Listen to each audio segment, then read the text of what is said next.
Horror कहानियाँ थी। रहस्यमयी गर्भ।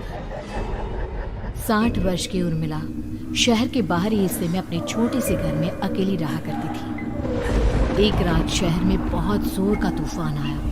जोर जोर से हवाएं और आंधी तूफान के साथ तेज बारिश होने लगी। उन आवाज़ों को सुनकर कोई भी घबरा जाता, लेकिन उर्मिला घर के सारे खिड़की दरवाजे बंद कर गहरी नींद में सो रही थी।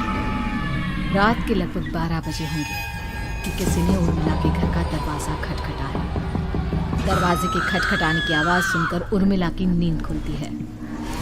आखिर इतनी रात को कौन आया होगा?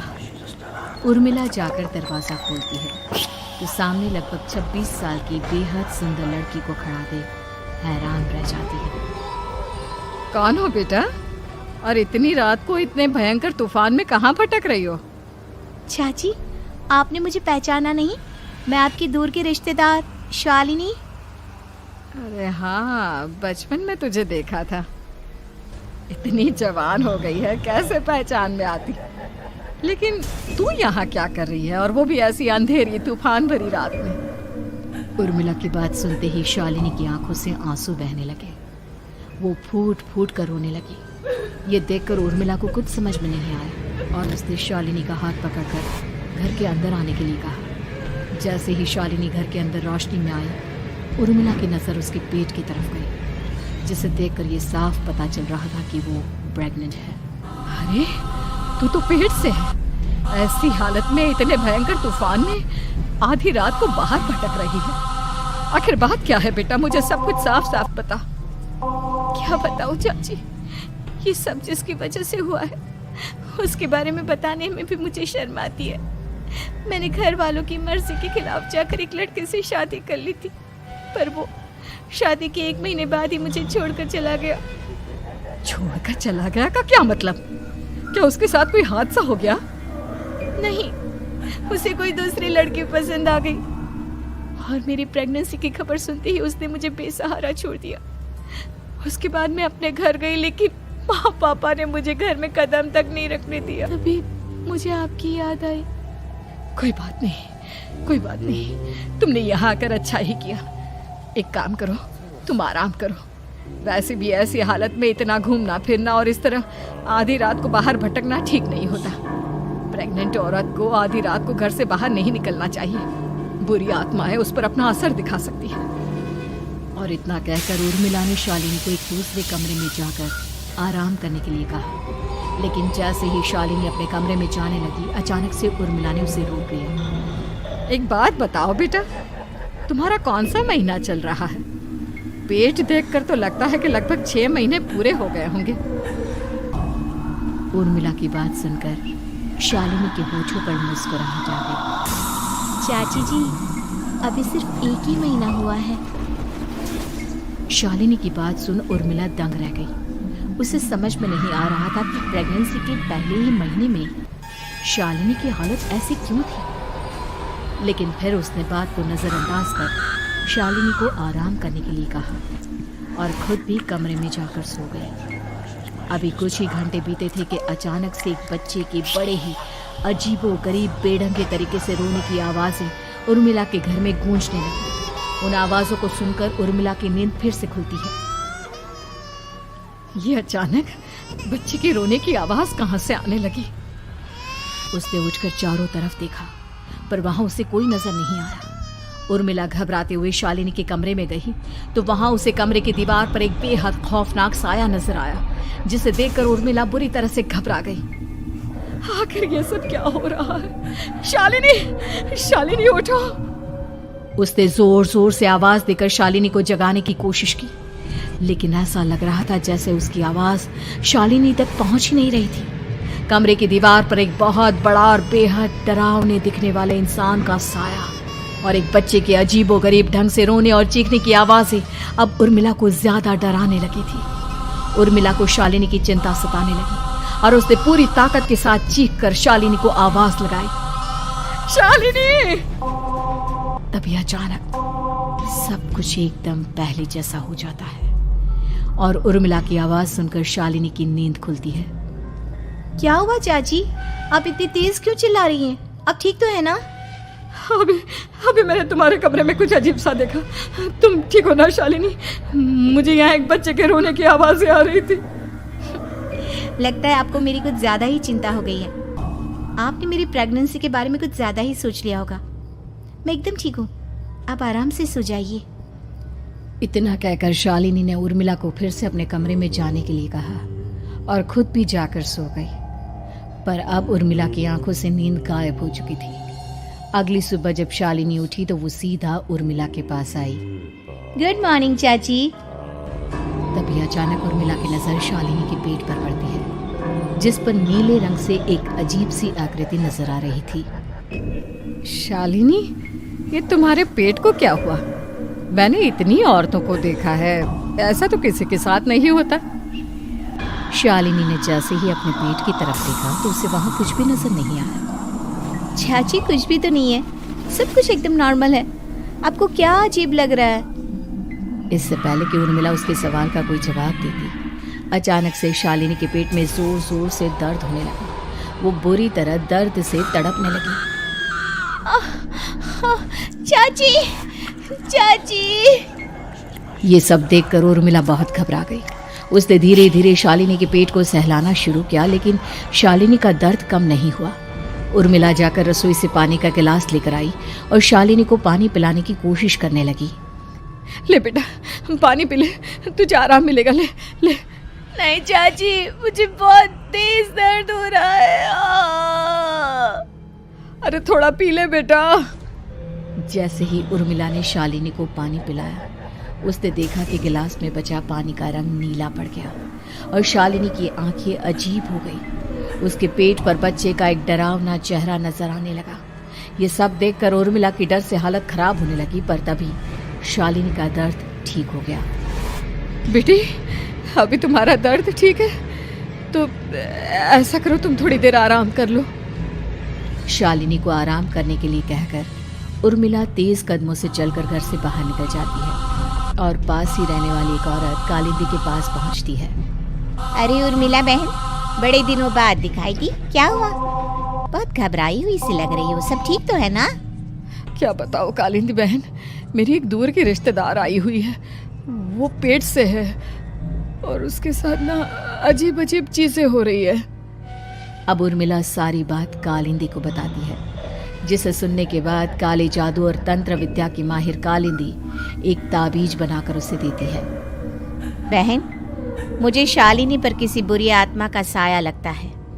ये ताबीज ले जाओ, आज रात को 12 बजे उसे पहना देना, फिर सब ठीक हो जाएगा।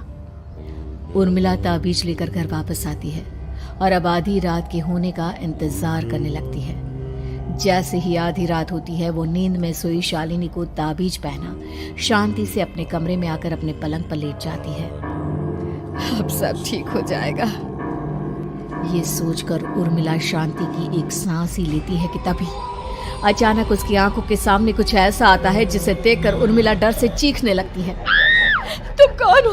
कौन हो तुम? जाओ यहाँ से, जाओ जाओ यहाँ से। तभी उर्मिला की एक जोरदार दर्द भरी डरावनी चीख वहां पर गूंज गई। उर्मिला की आंखों के सामने एक बच्चा खड़ा हुआ था, जिसका पूरा शरीर किसी बूढ़े की तरह नजर आता था, लेकिन मुंह किसी नवजात बच्चे की तरह था। उसकी आंखें गुस्से से लाल थी और वो घूर घूर कर उर्मिला की तरफ देखा जा रहा था। कौन हो तुम? कौन हो? उर्मिला के चीखते ही वो बच्चा जोर जोर से रोने लगा। घबरा कर उर्मिला ने अपने हाथों को अपने कानों पर रख लिया। उसकी समझ में नहीं आ रहा है कि आखिर ये सब उसके साथ क्या हो रहा है। कौन हो तुम? कौन हो? क्या चाहते हो मुझसे? जाओ जाओ यहाँ से, आखिर तुम हो कौन? तभी अचानक से उर्मिला के पूरे घर में लाल रंग की रोशनी फैल गई। वो बच्चा धीरे धीरे कदमों से चलता हुआ उर्मिला की तरफ बढ़ने लगा। किसी नवजात पैदा हुए बच्चे के जैसे उसके रोने की आवाज अब उर्मिला के कानों में गूंज रही थी। लेकिन कुछ ही सेकंड में वो चुप हो गया और उसने बेहद खतरनाक आवाज में उर्मिला के सवाल का जवाब दिया। मैं वो हूँ जो अब तक पैदा नहीं हुआ, लेकिन जब मैं पैदा हो जाऊंगा तो वो होगा जो अब तक कभी नहीं हुआ। क्या कहना चाहते हो तुम? ऐसा क्या हुआ जो अब तक नहीं हुआ? तबाही होगी, तबाही। सब कुछ खत्म हो जाएगा और ये जो लड़की मुझे जन्म देने वाली है, मैं उसका खून पी जाऊंगा, सारा खून। उस बच्चे की बात सुनते ही उर्मिला बुरी तरह घबरा गई। उसका एक बुजुर्ग आदमी जैसा शरीर, एक नवजात बच्चे जैसा चेहरा, ये दोनों ही बातें उर्मिला की समझ से बाहर थी। तभी वो बच्चा अचानक गायब हो गया। घर का माहौल फिर से पहले जैसा हो गया। लाल रंग की रोशनी भी अब गायब हो चुकी थी। उर्मिला दौड़कर शालिनी के कमरे में पहुंची, जहां वो गहरी नींद में सोई हुई थी। उसके गले का ताबीज गायब हो चुका था। उठो उठो शालिनी, उठो बेटा, मुझे तुमसे जरूरी बात करनी है। अरे चाची क्या हुआ? इतनी रात को आप परेशान क्यों कर रही हैं? सब ठीक है ना? अभी जब तुम सो रही थी ना, तो मैंने तुम्हारे गले में एक ताबीज पहनाया था। कहाँ गया बेटा, बताओ मुझे। शालिनी ने चारों तरफ अपनी नजरें घुमाकर देखा, लेकिन वहां पर कोई ताबीज नहीं था। वह हैरानी से उर्मिला के चेहरे की तरफ देखने लगी। उसे समझ में नहीं आ रहा था कि आखिर उर्मिला किस ताबीज के बारे में बात कर रही थी। नहीं चाची, यहाँ कोई ताबीज नहीं है। लगता है आपने कोई बुरा सपना देखा है। मैंने कोई बुरा सपना नहीं देखा। खैर छोड़ो, तुम अब सो जाओ, कल सुबह बात करते हैं। डर और घबराहट की वजह से उर्मिला की आंखों से नींद तो जैसे बिल्कुल गायब हो गई थी। अगली सुबह उर्मिला बिना कोई देर किए गांव के बाहर एक छोटी सी झोपड़ी में रहने वाले बूढ़े पंडित के पास पहुंची। पंडित जी, मेरी मदद कीजिए। अरे आओ आओ उर्मिला, क्या हुआ? सब ठीक तो है ना? क्या बताओ पंडित जी, बहुत बड़ी मुसीबत है। मेरी दूर की एक रिश्तेदार लड़की पेट से है और उसके साथ बहुत डरावनी चीजें हो रही है। कल रात को तो एक अजीब सा दिखने वाला बच्चा मेरी आंखों के सामने आकर खड़ा हो गया था। ये तुम क्या कह रही हो? मुझे साफ साफ बताओ कि आखिर तुमने क्या देखा? उर्मिला ने अपने साथ हुई बीती रात की पूरी घटना पंडित जी को बताई, जिसे सुन पंडित जी के माथे पर चिंता की लकीरें उभर आई। अनर्थ होने वाला है, अनर्थ। बरसों पहले भी उस हैवान ने एक लड़की के पेट से जन्म लिया था और उसके बाद उस शहर को पूरी तरह से तबाह कर दिया। कैसी विपदा पंडित जी, कैसे बात कर रहे हैं आप? बताइए मुझे, और इसका उपाय क्या है? इसका उपाय तो है, लेकिन बहुत कठिन है। हो सकता है कि उस उपाय को करने के दौरान तुम्हारी जान भी चली जाए। मुझे मेरी जान की कोई परवाह नहीं, पर आप जिस तबाही के बारे में बात कर रहे हैं, बस वो नहीं होनी चाहिए। लाखों लोगों की जान बचाने के लिए मैं कुछ भी करूंगी। तो ठीक है, मेरी बात ध्यान से सुनो। बरसों पहले एक भयानक तांत्रिक ने अपनी तंत्र क्रिया के जरिए एक मासूम लड़की के साथ रिश्ता बनाकर उसके पेट से जन्म लिया था। इस तरह से वो अपने जैसे लोगों की संख्या इस दुनिया में बढ़ाना चाहता था। आपके कहने का मतलब है कि शालिनी के पेट से भी उस शैतान को जन्म लेना है, इसलिए उसने उसके साथ ये सब किया है। ठीक पहचाना तुमने। अब मैं तुम्हें एक ऐसा सिंदूर दूंगा जिसे तुम्हें ले जाकर उस लड़की के पेट पर लगाना होगा। क्या ऐसा करने से सब कुछ ठीक हो जाएगा? नहीं उर्मिला, ये सब इतना आसान नहीं। उस लड़की के पेट पर सिंदूर लगाने के बाद तुम्हें उसका पेट काटकर उस हैवान को बाहर निकालना होगा।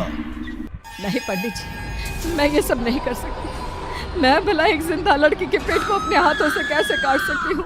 अगर तुमने ऐसा नहीं किया तो कुछ ही दिनों में वो हैवान उस लड़की के शरीर से जन्म लेगा और उसके शरीर के सारे खून को पीकर अपनी ताकत को बढ़ाएगा। उसके बाद वो धीरे धीरे इस पूरे शहर को तबाह कर देगा।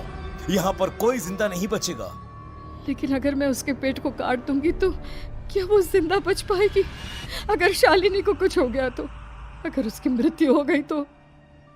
ऐसा कुछ नहीं होगा उर्मिला, तुम्हें अपने मन को पक्का करके ये काम करना ही होगा। सिंदूर लेने के बाद उर्मिला झोपड़ी से बाहर निकलने ही वाली थी कि तभी पंडित जी ने उसे पीछे से आवाज देकर रोका। उर्मिला, उस लड़की का पेट काटकर हैवान को बाहर निकालना ही काफी नहीं होगा। तुम्हें ध्यान रखना होगा कि ये सब करते हुए उस बच्चे का जो आधा बूढ़े का शरीर है उस पर सिंदूर की एक बूंद भी ना लगने पाए, क्योंकि अगर ऐसा हुआ तो वो तुम्हें और बाकी सबको कच्चा खा जाएगा।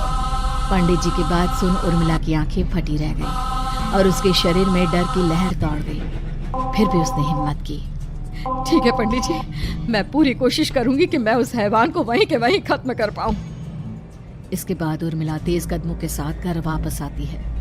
दिन बीतता है, रात का अंधेरा छाने लगता है। शालिनी खाना खाकर सोने चली जाती है और उर्मिला लगातार उसकी गहरी नींद में सो जाने का इंतजार करने लगती है। जिसके बाद उर्मिला दबे कदमों से शालिनी के कमरे में पहुंच गई। मुझे ये करना ही होगा। अब उर्मिला ने धीरे धीरे शालिनी के पेट पर पंडित जी का दिया सिंदूर लगाना शुरू किया। उर्मिला के हाथ बुरी तरह से कांप रहे थे। उसके एक हाथ में चाकू था जिससे वो पेट काटने वाली थी। उर्मिला ने एक नज़र शालिनी के चेहरे की तरफ देखा और फिर डरते हुए उसके पेट पर चाकू चलाना शुरू किया। कमाल है, मैं इसका पेट काट रही हूँ और ये आराम से सो रही है। इससे दर्द नहीं हो रहा क्या? तभी अचानक उर्मिला के कानों में बच्चे की रोने की आवाज़ सुनाई देने लगी। उसने घबराकर चारों तरफ देखा पर वहां पर कोई नहीं था। बस रोने की आवाज़ लगातार आ रही थी। उर्मिला बिना रुके लगातार शालिनी के पेट को काटती रही। उसे इस बात का भी ध्यान रखना था कि सिंदूर बच्चे के बूढ़े आदमी वाली शरीर के हिस्से पर ना लगे। कुछ ही देर में वो हैवानी बच्चा उर्मिला के हाथों में था। उसने बड़ी ही सावधानी से उस बच्चे को बाहर निकाला और पंडित जी के कहे अनुसार उसे घर से दूर जलाने के लिए ले गई। और तभी उसके सामने वही बूढ़े शरीर और बच्चे के चेहरे वाला बच्चा आ गया। अपनी गोद में और सामने भी बच्चे को देखकर उर्मिला हैरान रह गई।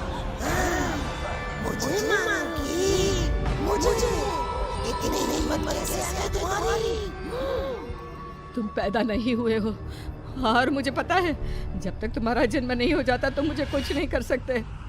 इतना बोलते ही उर्मिला तुरंत उस बच्चे को घास के ढेर पर फेंक कर उसमें आग लगा देती है, जिसके तुरंत बाद वो बूढ़े आदमी के शरीर और बच्चे के चेहरे वाला अजीब तांत्रिक का भूत भी वहां से गायब हो जाता है। कुछ देर बाद उर्मिला घर पहुंचती है तो वो ये देखकर हैरान रह जाती है कि शालिनी का पेट अपने आप जुड़ चुका था। शुक्र है भगवान का और उन पंडित जी का, अब सब ठीक हो जाएगा। सुबह शालिनी सोकर उठती है तो अपना पेट देख पूरी तरह घबरा जाती है। चाची, चाची ये सब क्या हो गया? मेरा पेट अचानक कम कैसे हो गया? मेरा बच्चा कहाँ गया चाची? बेटी, वो बच्चा नहीं एक खतरनाक तांत्रिक था जो तुम्हारे कोख से जन्म लेकर सबको मार देना चाहता था। पैदा होते ही तुम्हारी जान भी ले लेता, इसलिए मैंने पंडित जी के बताए उपाय से उसका खात्मा कर दिया है। अब सब ठीक है। शालिनी को उर्मिला की बात समझ में नहीं आती, जिसके बाद शालिनी को पूरी बात उर्मिला आराम से समझाती है। अब वो दोनों ही भगवान का शुक्र अदा करती हैं और एक साथ रहने लगती।